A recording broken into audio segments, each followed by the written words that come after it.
தயவு அருட்பெரும் ஜோதி தனிப்பெரும் கருணை. அனுபவிப்பவன் யார் என்று பார். இவன் என்று வந்தான், எப்படி வந்தான், ஏன் வந்தான் என்று கேள். பிரபஞ்ச மையத்து ஒரு தனி உணர்வினன். இவன் நெருநல் வந்துதித்த புதியவன் அல்ல. அன்றும் இன்றும் என்றுமுல பழையோன் என்று சொல்வான்.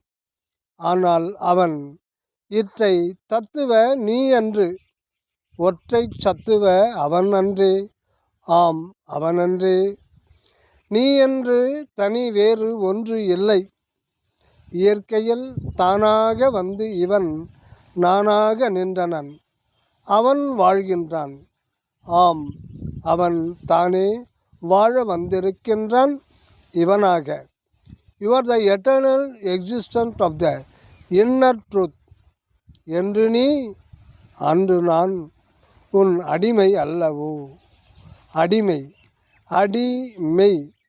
கடவுளின் அருள் திருவடி உண்மையே நீயாகவே இங்கு விளங்குவது. தயவு. நன்றி. சுவாமி சரவணானந்தா.